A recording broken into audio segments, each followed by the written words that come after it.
He told her to forget him, and she did. But when the billionaire CEO saw her again with twin boys who looked exactly like him, his world was shattered. Nicholas Collins had always believed that nothing and no one could shake the life he had built. Every decision he made was calculated, every step forward planned with precision, and every weakness was buried under layers of discipline. With brown eyes that could silence a boardroom and a reputation for being ruthless yet brilliant, he had risen to the top faster than most men twice his age. He moved through the world in tailored suits, a figure of control and certainty, the kind of man who never questioned himself because he believed his instincts were unwavering. Women admired him, rivals feared him, and employees followed him.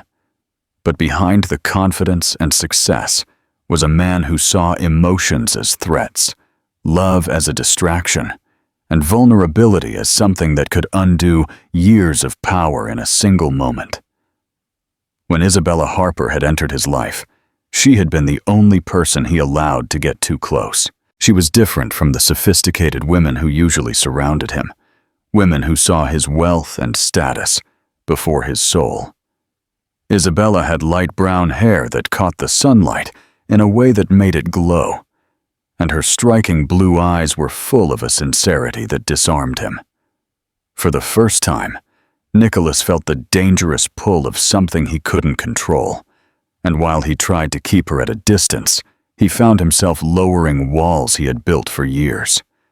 For a while, he almost convinced himself that being with her didn't compromise his empire, that perhaps he could have both love and power.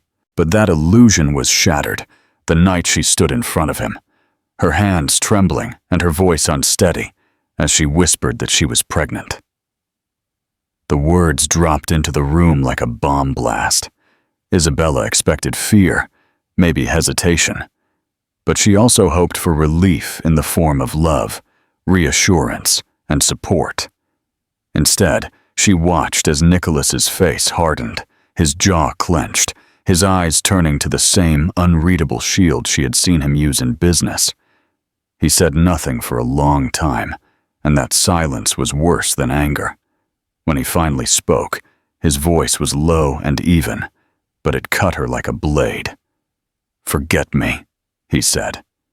The words were sharp, final, delivered as if he were closing a deal rather than dismantling a life they had begun together. Isabella stared at him in disbelief, her heart collapsing under the weight of his rejection. She had come to him vulnerable, willing to share the deepest truth of her life, and instead of being embraced, she was cast away. She wanted to plead, to remind him of the nights they had spent together, the promises he had whispered to her in rare moments when his guard was down. But she saw then that he had already closed the door. His expression was unreadable, his posture rigid, as if he had walled himself off from any possibility of regret. He thought he was protecting himself from chaos, preserving the empire he had worked for. But what he did in that moment was destroy something he could never rebuild with money or control. She left his penthouse that night, her steps unsteady, as if the ground itself had turned against her. Outside, the city glittered with its usual rhythm, indifferent to the storm that raged inside her. She carried nothing but the clothes on her back and the knowledge that she was now truly alone. Her tears blurred the streets, her body trembling with both fear and resolve. She realized he had taken not only love from her, but also the illusion of safety. What he had not taken, however, was her resolve. She whispered to herself as she walked away that she wouldn't forget him, not yet. But one day she would stop waiting for him. She would build a life without him, and when he looked back, if he ever did, he would find nothing but the shadow of what he had thrown away. Inside his penthouse, Nicholas stood by the window long after she had gone, staring at the city lights, as if they could justify his choice. He repeated the words, "Forget me," in his head, like a mantra, convincing himself it was the right decision, that by eliminating her, he was preventing weakness, protecting himself from scandal, and maintaining control. Yet deep within him, where he refused to look, something twisted and empty opened up.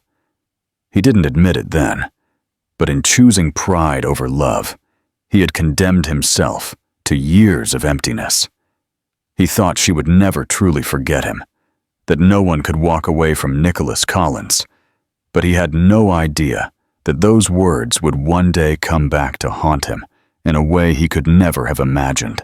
Isabella escapes to start anew. Isabella Harper left Nicholas's penthouse that night, with her world in pieces. But when the sun rose the next morning, she forced herself to breathe through the pain and focus on the tiny heartbeat growing inside her. She had no family nearby, no safety net to fall back on, and very little money saved up. Yet the shock of his rejection morphed into something she had never felt before, a fierce determination. She told herself that she may not have Nicholas's power, wealth, or influence, but she had her strength, and she would use every ounce of it to protect the life she carried. Her tears slowly dried, replaced by long hours of planning, of gathering what few resources she could to prepare for the future. She found a small, run-down apartment on the outskirts of the city, with thin walls and drafty windows, but it was hers, and it was there she promised herself her child would be safe. The pregnancy was difficult. Without Nicholas's support, Isabella juggled long work hours and an exhaustion that often left her trembling by the time she got home. She worked at a coffee shop, pulling double shifts, waiting tables until her back ached and her feet throbbed, smiling at customers, even when all she wanted was to collapse. There were nights she had to choose between paying rent or buying enough groceries, and more often than not, she went to bed hungry, so she could save food for the days when the pregnancy drained every last bit of energy from her body. Yet no matter how hard it became, she never regretted her decision to walk away from the man who had told her to forget him. She would whisper to her unborn child that they would make it, that love was worth more than money, that a family could be built even from broken pieces. When the twins were born, Isabella's life changed in ways she had never imagined. The doctor placed two identical boys in her arms, both with dark brown hair and large brown eyes that mirrored Nicholas so perfectly it almost broke her heart. She named them Leo and Luca, and as she whispered their names for the first time, she felt the weight of responsibility on her shoulders with a crushing force. 2 mouths to feed, 2 lives to protect, 2 souls that depended on her alone. But along with the weight came a love so overwhelming it eclipsed any fear. She promised them both, as they cried softly in her arms, that they would never feel abandoned, never feel unwanted, and that she would never let them doubt how deeply they were loved. The next few years were both the hardest and most rewarding of her life. Raising twins alone meant endless chaos. Sleepless nights filled with crying from 2 cribs at once, days spent juggling bottles and diapers, the constant fear that she wasn't doing enough. Yet even in the exhaustion, there were moments of pure joy. She would laugh when they first tried to crawl across the living room floor in opposite directions. She would cry when they said their first words, and she would hold them tight when they took their first steps on wobbly legs. Every milestone was bittersweet because each one reminded her of the man who wasn't there to witness it. At times, when she looked at their faces, so undeniably echoes of Nicholas's, anger would burn in her chest. But she would force it aside because she wouldn't allow bitterness to poison the love she poured over her sons. To survive, Isabella became resourceful. She sewed clothes for the boys when money was tight. She repaired broken toys with glue and tape, and she turned even the simplest meals into adventures, so her sons would never feel the absence of luxury. To the outside world, she was a single mother scraping by. But to Leo and Luca, she was everything. Provider, teacher, comforter, protector.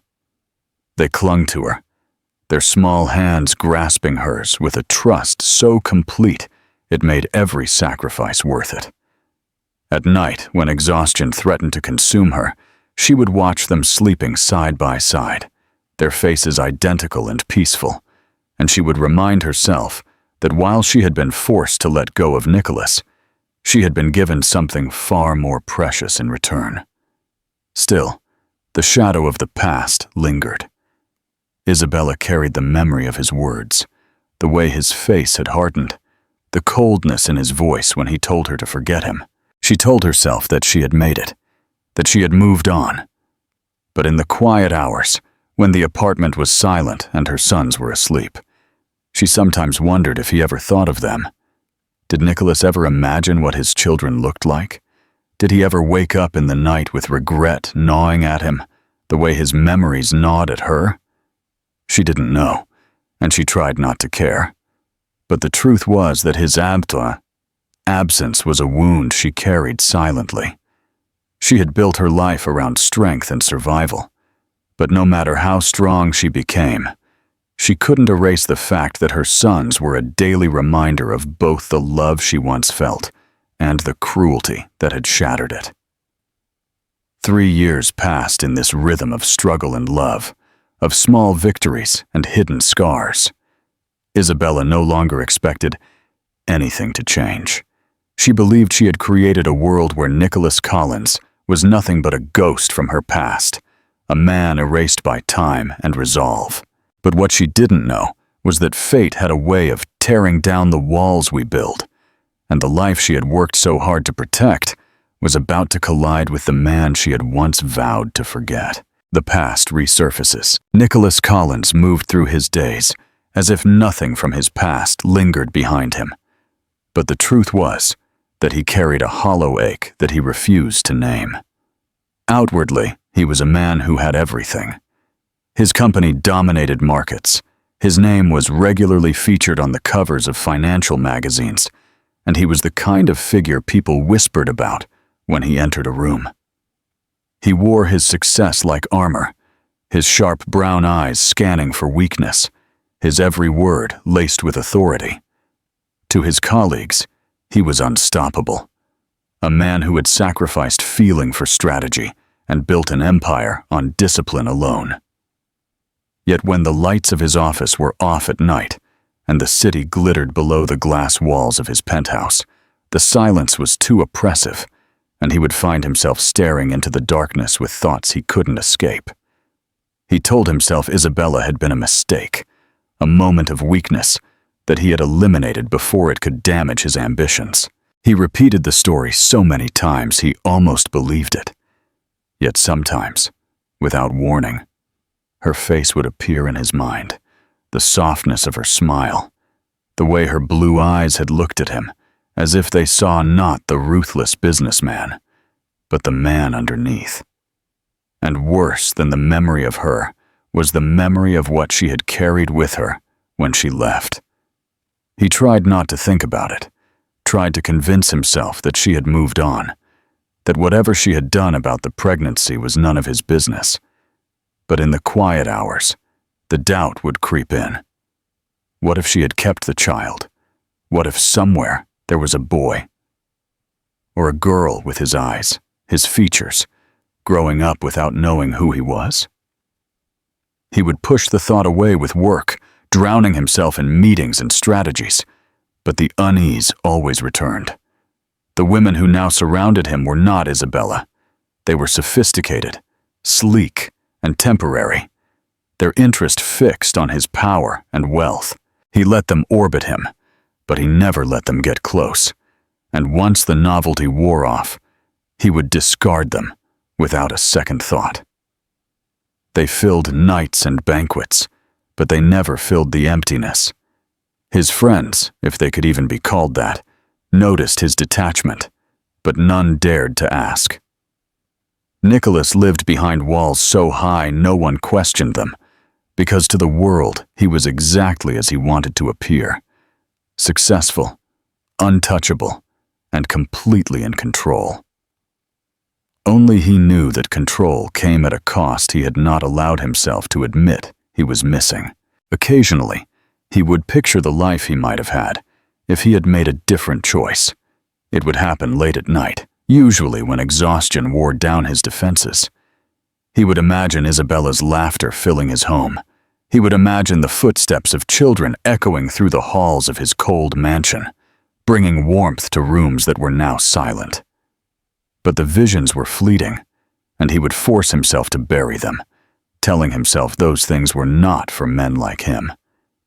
He was an empire builder, not a family builder, and the only legacy that mattered was the one measured in contracts and stock prices. Still, the emptiness gnawed at him, growing stronger with each passing year, until even the victories felt hollow. 3 years had passed since Isabella left his life. 3 years in which he had told himself she had forgotten him, that she had followed his command. But the unease persisted, festering in the corners of his mind. He sometimes found himself scanning crowds, catching glimpses of women with hair like hers, or eyes the same shade of blue, only to feel disappointment each time it wasn't her. It was as if he was searching for something he had convinced himself he didn't want.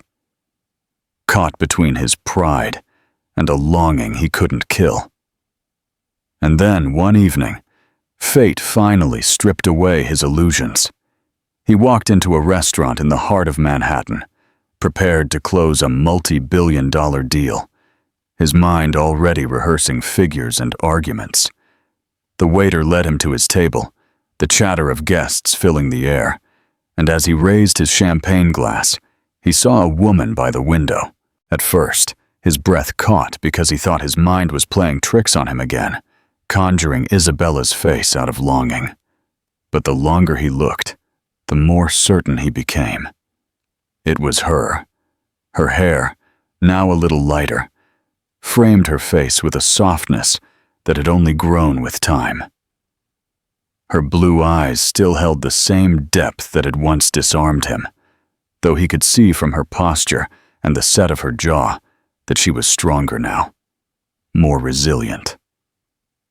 But what shattered him completely was not Isabella herself. Seated beside her were 2 small boys, identical in every detail: dark brown hair, soft features, and eyes so unmistakably his that his chest seized up.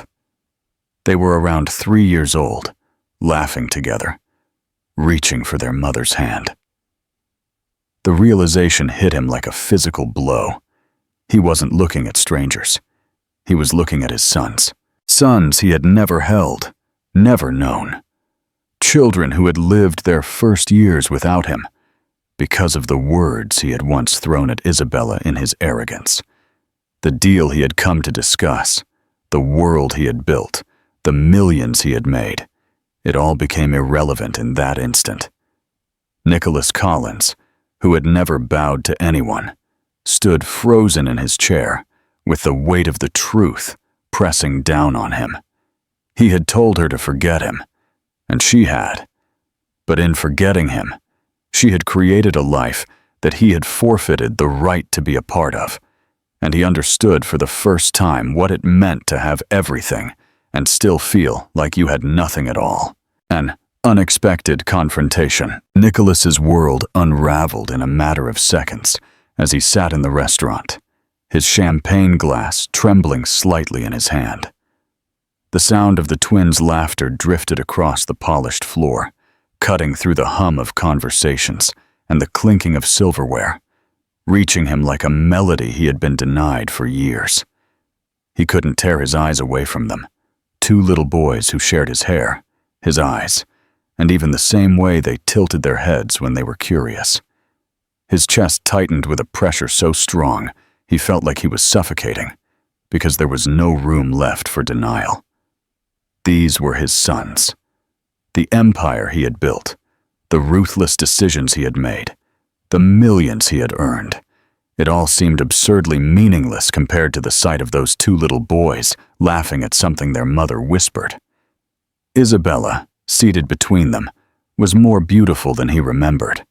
But it wasn't the kind of beauty that came from youth or charm. It was something forged from struggle and strength, from the resilience of a woman who had faced abandonment and still managed to raise 2 children with grace. Her blue eyes scanned the room indifferently until they landed on him. And the moment their gazes met, the air seemed to shift. She froze, her body tensing, and in her eyes, he saw a recognition followed by an unmistakable surge of steel. She didn't look surprised. She looked prepared, as if she had always known this day might come and had rehearsed how she would face it. Nicholas's pulse hammered in his ears as he pushed his chair back and stood. Every instinct told him to stay seated, to pretend he hadn't seen her, to cling to the control he had always wielded. But his legs moved on their own, carrying him across the dining room. Each step felt heavier than the last, as if the weight of the past 3 years was clinging to him, demanding retribution. By the time he reached her table, Isabella had already shifted in her seat, her shoulders squared, her body angled protectively toward the boys. Her hands rested lightly on the table, but the tension in them betrayed her calm expression. "Isabella," he said, his voice low, stripped of its usual authority. For a man accustomed to commanding entire boardrooms, the single word sounded fragile, almost desperate. She looked at him without blinking. "Nicholas," she replied, her tone cool and steady, but with an undercurrent of a blade sharp enough to cut. The boys, oblivious to the tension, looked up curiously at the stranger who had interrupted their meal, one of them smiling widely, as if eager to meet someone new. The sight made Nicholas's throat seize up, but Isabella's gaze pinned him, silently warning him not to overstep. For a moment, silence stretched between them, heavy with all that was unsaid. He wanted to explain, to plead, to tell her he had thought about her every night, that Regretta had gnawed at him until there was nothing left but the shell of a man. But the words wouldn't come out. All he could do was look at the boys, memorizing their faces, their small hands, their identical smiles. The weight of lost years pressed down on him, every second reminding him of what he had missed. The first time they walked, their first words, their laughter, their tears. He had traded those moments for his pride, and now he was standing in front of the proof of his greatest mistake. Isabella's voice broke the silence at last, quiet, but laced with a warning. "What are you doing here?" she asked, though she already knew the answer. She had seen his eyes when they landed on the boys, and she understood the storm that was tearing him apart. Still, she wouldn't make it easy for him. He had forfeited the right to be a part of their lives the night he told her to forget him, and she wasn't going to let him just waltz back in, as if the years hadn't passed. Nicholas swallowed hard, his voice raspy when he finally managed to speak. "I didn't know," he said, the words heavy, inadequate, but they were the only ones he could articulate. Isabella's lips pressed into a line, her jaw tightening as she shook her head slightly. "You didn't want to know," she corrected him, her voice sharp now, carrying the pain of memories she had buried deep. The boys, sensing the shift in their mother's tone, leaned closer to her, and Isabella reached down to stroke their hair reassuringly. The gesture pained Nicholas, the natural way she comforted them, the bond he had not helped to build.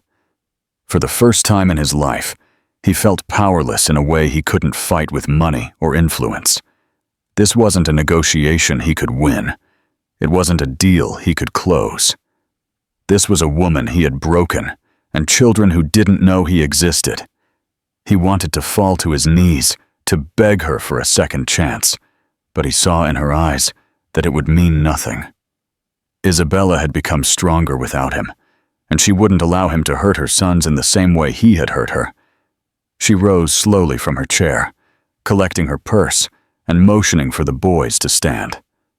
"Come on," she said to them softly, her voice softening in a way that contrasted with the ice she reserved for him. The twins obeyed without question, their small hands finding hers. She looked at Nicholas one last time, her eyes steady, unreadable, and then she walked away. As he stood there, watching her walk out of the restaurant with his sons at either side of her, Nicholas Collins felt the full weight of his choices settle on him like a prison. He had always believed himself untouchable, a man who could bend the world to his will. But in that moment, he understood what it meant to lose something truly irreplaceable. And as the door closed behind them, he realized with a searing clarity that for the first time in his life, he wanted something that no amount of wealth or power could ever guarantee. A place in the hearts of the family he had once abandoned. Regret and hope. Nicholas sat back down at his restaurant table, but the deal in front of him, the contracts neatly laid out on the polished wood, no longer held any meaning. His colleagues were talking, their voices full of urgency and expectation, but he heard none of it. His thoughts were still on the door Isabella had just disappeared through, her two sons at her side, their small hands gripping hers with a trust and loyalty that should have been his to protect. He realized in that moment that the empire he had built, every skyscraper and boardroom, every article praising his brilliance, was hollow compared to the sound of their laughter. He had traded away what mattered most before he even knew it, and the understanding was so sharp he could barely breathe. That night in his penthouse, the silence was unbearable. The space that had once been his sanctuary now mocked him with its emptiness. He walked along the glass windows, his reflection looking back at him like a stranger, and with every step he saw their faces. The twins had his hair, his eyes, even his expressions. He couldn't erase the way one of them had smiled at him with open curiosity, a smile that had cut through the walls he had spent a lifetime building. He tried to drown the memories, pouring himself glass after glass of whiskey, but the burn in his throat did nothing to dull the ache in his chest. When he finally sank into bed, sleep refused to come, and he lay awake until dawn, with the weight of the lost years pressing down on him like chains. The next morning, for the first time in his career, Nicholas skipped a meeting.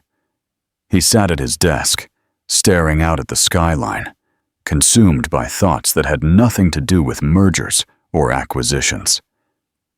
He thought of Isabella, the way her eyes had looked at him with such defiance and protectiveness, the strength she carried in her every movement. He thought of the nights she must have spent alone, rocking two crying babies, while he had been celebrating yet another victory.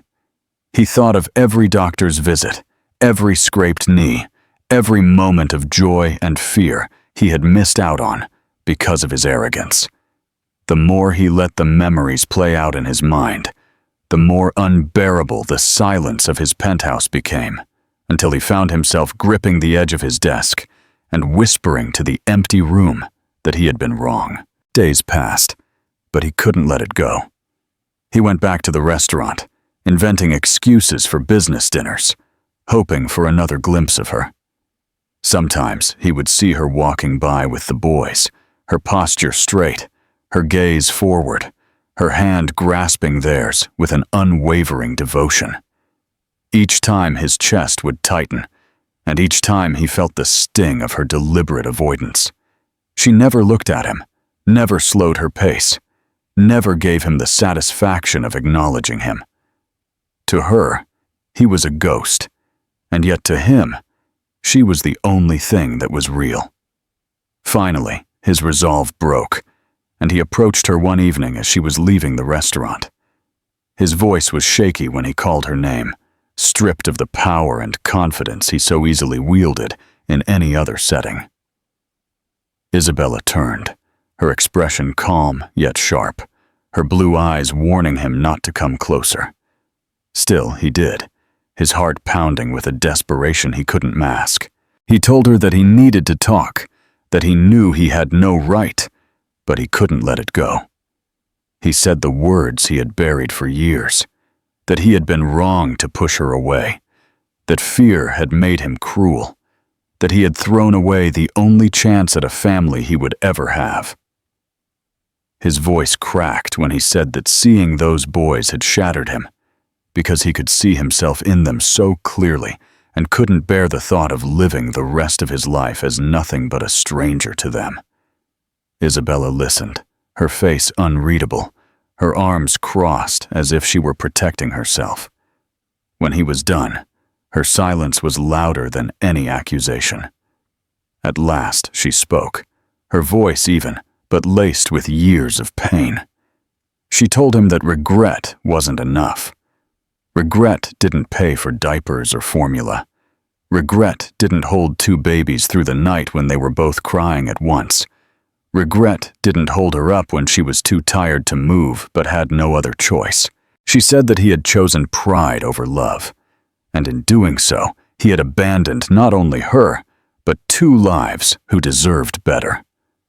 Her words hit him harder than any defeat in a boardroom, because they were the truth he had avoided for years. For a long time, he said nothing, his throat tight, his chest aching. Finally, his voice raw, he admitted that he could never undo what he had done, but that he wanted, needed, the chance to try. He told her he didn't expect forgiveness, from her or from the boys, but that he couldn't stay on the periphery anymore. He wanted to prove, in whatever way she would allow him, that he wasn't the same man who had once cast her out. He begged her for a chance, just one chance, to prove that he could be a father, that he could be someone worthy of them. Isabella's eyes softened for just a moment, just enough for him to see that his words had touched something she had buried deep. But then her shoulders straightened, and she shook her head, telling him that words meant nothing, that she had heard enough promises in her life to know they were worthless without action. She turned and walked away, her sons at either side of her, leaving him alone once more. But this time, the loneliness was different. It wasn't the emptiness he had once carried without understanding it. It was a brutal, sharp awareness that he had lost something he couldn't survive without, and unless he found a way to prove his worth, he would lose it forever. A long road to redemption. That night, Nicholas sat in his study, looking at a photograph on his desk, an image of himself shaking hands with a world leader, the kind of picture that had once filled him with pride. Now it looked hollow, almost absurd. He realized that if he died tomorrow, his empire would live on without him, but his children's faces would never know him. For the first time in his life, he understood that all the power he had amassed meant nothing if he couldn't hold his children in his arms. And in that moment, he swore to himself he would do whatever it took to earn back a place in their lives, no matter how long it took or how much of himself it demanded. The days that followed were some of the most difficult Nicholas had ever known, because for the first time in his life, success was no longer measured in numbers or contracts, but in whether Isabella would even allow him to get near her sons. He returned to the restaurant again, not with the intention of confronting her, but simply to wait, to watch from a distance, to gather the courage to try again. At first, Isabella ignored him completely, her hand held fast around the twins as she walked past him without so much as a glance. Yet as the weeks went on, she began to notice that he wasn't approaching recklessly. He wasn't making demands. He wasn't trying to force his way into their lives. He simply sat quietly at a corner table or stood across the street, a man stripped of pride, waiting for even the slightest chance to show he was different. It wasn't Isabella who gave him that chance, but the boys themselves. One afternoon, as she was collecting their coats, Leo slipped from her grasp and wandered toward the man who was watching them so intently. Isabella's breath caught, but before she could call him back, Leo looked up at Nicholas with those same brown eyes and said softly, "You look like me." The innocence in his voice disarmed them both. Nicholas slowly knelt down, his movements cautious, as if approaching a wild creature he didn't want to scare. His throat tightened as he whispered, "Yes, I do."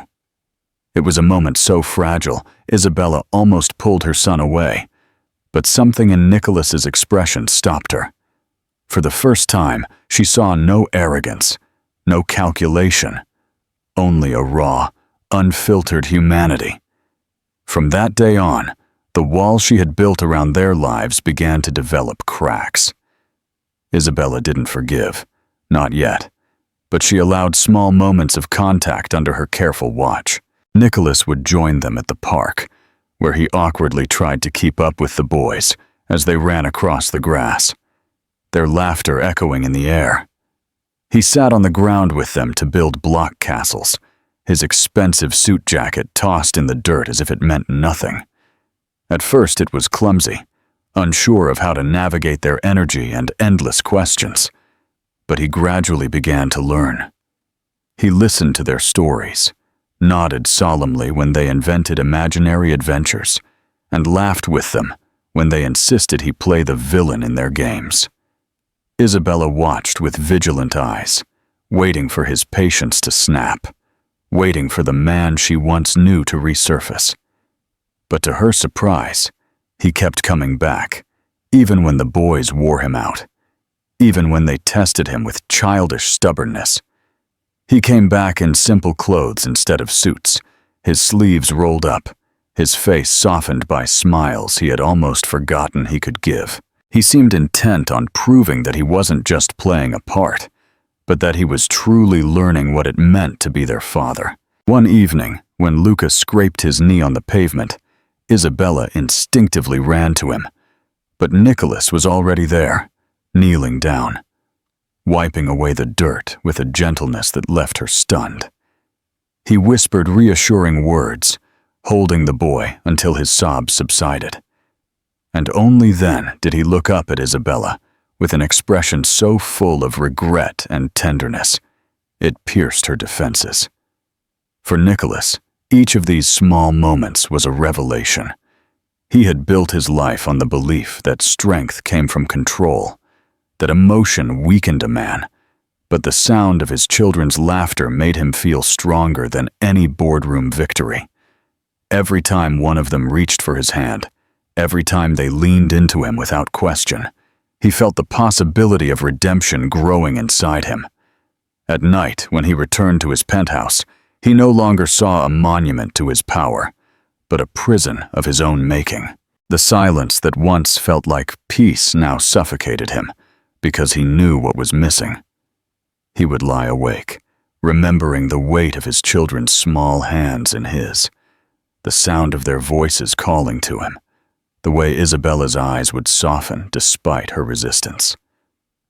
Isabella, however, refused to be swayed so quickly.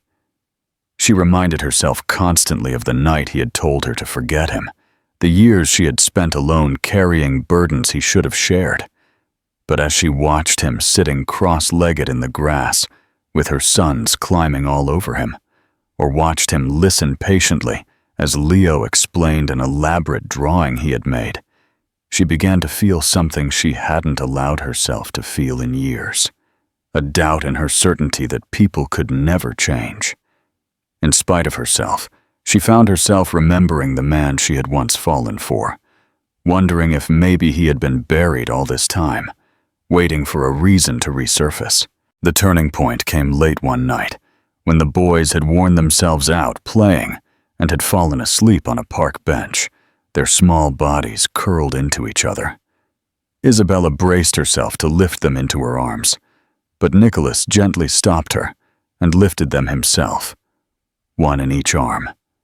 She expected him to falter under their weight, but instead, he carried them with a tenderness that amazed her. As she walked beside him in silence, watching his careful steps. She realized he looked more whole in that moment than he ever had before. For Nicholas, the weight of his sons was not a burden, but a gift, and the love he felt for them radiated in his every movement. That night, as she tucked the boys into their beds and brushed the hair from their foreheads, Isabella stood at the doorway, her arms crossed, but her heart unsteady. She still didn't trust him completely, but she could no longer deny the truth she saw, that Nicholas was changing, not because he wanted to prove something to her, but because he wanted to be worthy of their children. And while her wounds were still raw, she felt the first flicker of something she thought she had lost forever. The hope that maybe, just maybe, he could become the man she and her sons deserved. The true meaning of family. Isabella had spent years hardening herself against disappointment, teaching her heart to never expect more than what she could create with her own two hands. But Nicholas's persistence was beginning to dismantle those defenses in ways she hadn't anticipated. Every evening he would show up, not with arrogance or demands, but with a quiet consistency, the kind that breaks down walls brick by brick. She told herself she was only allowing him to spend time with the boys because they deserved to know their father, yet she couldn't ignore the subtle shifts in him. He laughed more easily now. His once cold eyes softened every time Leo or Luca reached for him, and she saw in those moments a man who looked almost unrecognizable from the one who had banished her years ago. The old Nicholas had been sharp and unyielding, dismissing vulnerability as weakness, but this version would stumble over bedtime stories, burn pancakes in the kitchen, and allow 2 3-year-olds to braid his hair with plastic clips until he looked ridiculous, and he did it without shame because their giggles mattered more than his pride. In spite of what she saw, Isabella fought herself every step of the way. She reminded herself of the nights she had been alone, the tears she had cried in silence, the fear she had carried through every step of her pregnancy and the first few months of motherhood. She remembered the ache in her body after long days of working double shifts just to keep food on the table, and the exhaustion of waking up every hour when both boys were crying at once.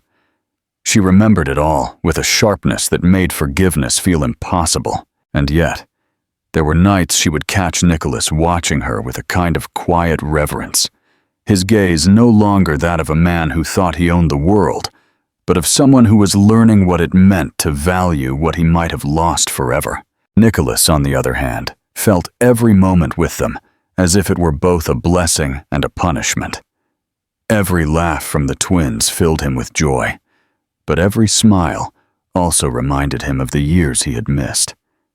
He would often lie awake long after he left Isabella's apartment, haunted by the idea that his children's first memories would never include him, that the foundation of their lives had been built without his presence.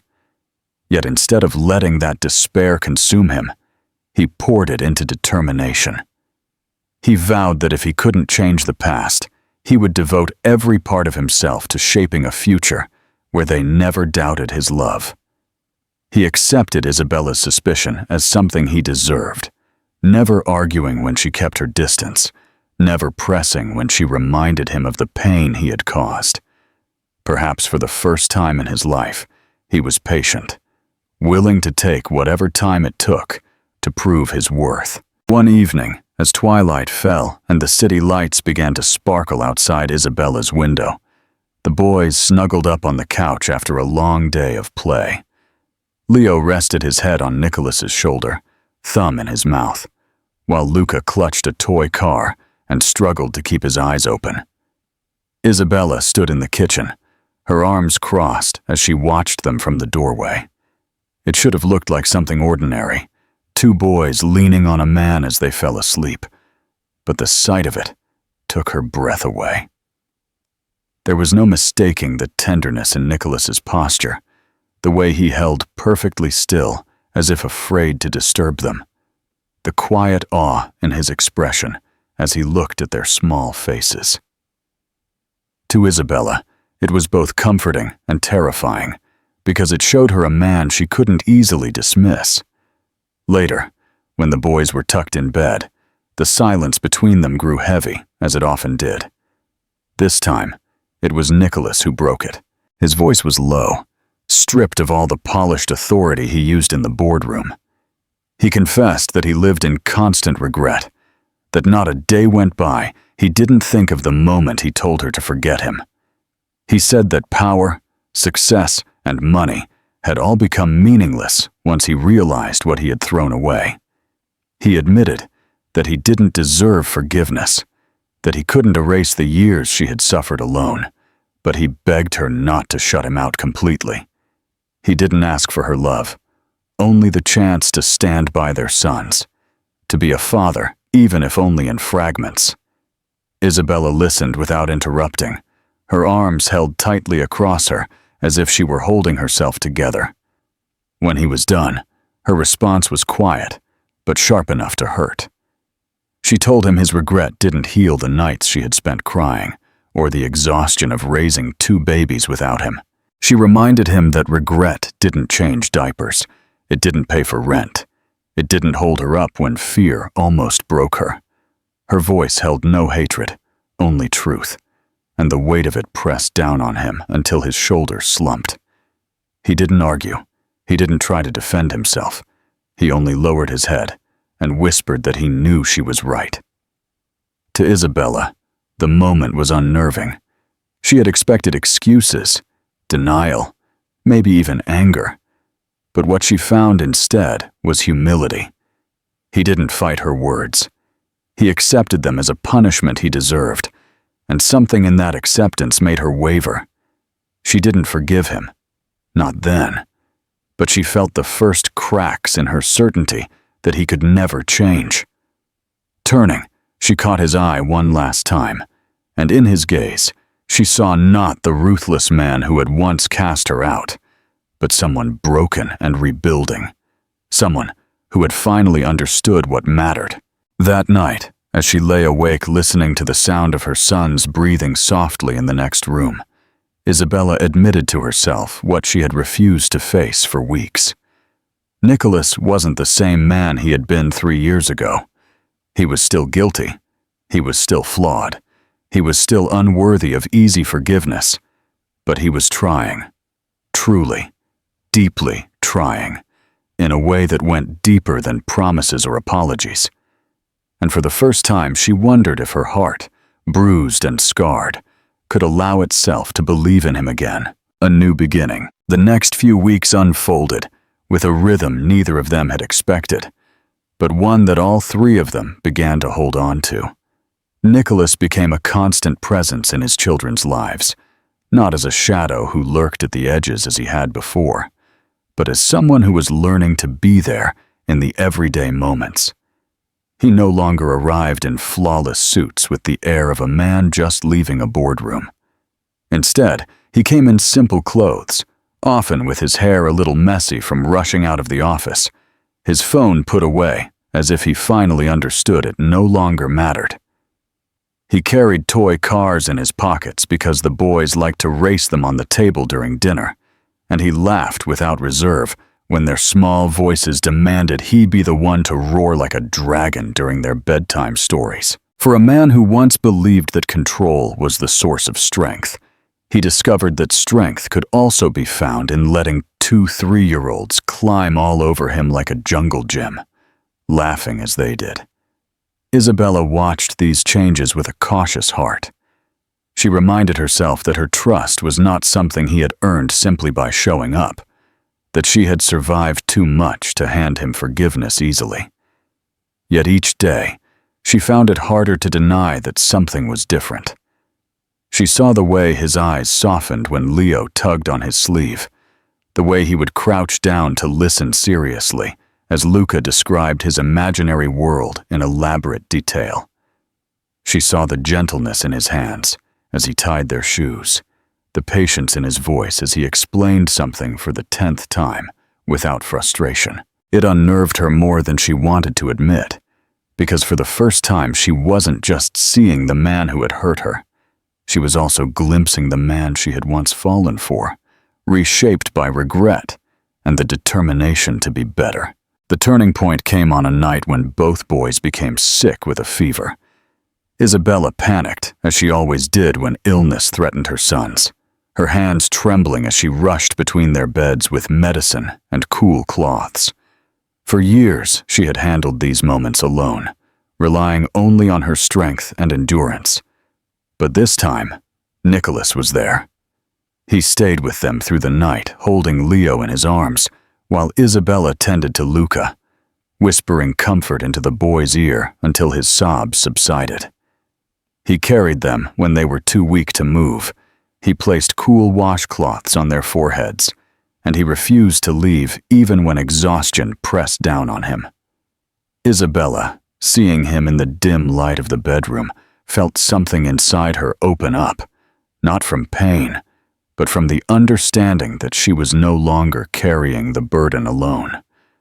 She saw him not as the man who had abandoned her, but as the father who was finally there, giving everything he had without question. When the fever broke, and the boys fell into a restless but peaceful sleep, Isabella and Nicholas found themselves in the kitchen, the silence heavy but different from before. He looked haggard and pale, but in his eyes there was a raw honesty that startled her. He admitted that the night had shown him more clearly than ever what he had lost, that every cry from his sons reminded him of the years he could never get back. He said that he would spend the rest of his life making up for the time he had thrown away, even if he never earned her forgiveness. He told her that success, wealth, power, all of it meant nothing compared to the sight of their sons safe and sound in their beds, and that he would give it all away if it meant keeping them close. Isabella listened, her arms crossed, the memories of the past still sharp in her mind. But for the first time, she couldn't deny the sincerity in his words. There was no arrogance in him, no trace of the man who had once told her to forget him. He wasn't asking for the past to be erased, but for something new to be built, however fragile it was. Slowly, almost against her will, she reached out and placed her hand on his. It wasn't forgiveness, not yet, but it was a gesture that spoke of possibility, of the tiniest beginning of trust. His eyes widened, and for a moment she saw something break within him, the weight of the years lifting as hope took root. From then on, life began to shift in subtle ways. The twins no longer saw him as a stranger, but as someone who belonged in their world. They called him by name without hesitation. They pulled on his hands when they wanted to play, and they fell asleep on his chest as if it were the most natural thing in the world. Isabella noticed how easily he fit into their routines, how he adapted to their chaos with patience, and how his presence no longer felt like an intrusion, but like something that was always meant to be. As for herself, she began to notice how her guard would weaken in small increments, how her heart would betray her when she caught him smiling at her sons, or when she felt the warmth of his hand brush against hers as they walked together. One night, as the city lights twinkled outside the apartment windows and the boys slept soundly in their room, Isabella stood beside him in silence. He carefully passed his arm around her shoulders, hesitating as if he expected her to pull away. But this time, she didn't. She let herself lean into him, not fully, but enough to let him know that the wall she had built was no longer impenetrable. For Nicholas, that was everything. He too knew the road ahead would be long, that forgiveness couldn't be demanded or rushed. But in that moment, with Isabella at his side and his son safe in the next room, he felt something he thought he had destroyed forever. The hope for a future that wasn't broken, but whole. Nicholas once told her to forget him, and she did. But now, as he stood with her in silence, he vowed he would spend the rest of his life making sure she never had to again. For the first time, both of them allowed themselves to believe that redemption was not only possible, but it was already beginning to take shape in the fragile and beautiful life they were building together.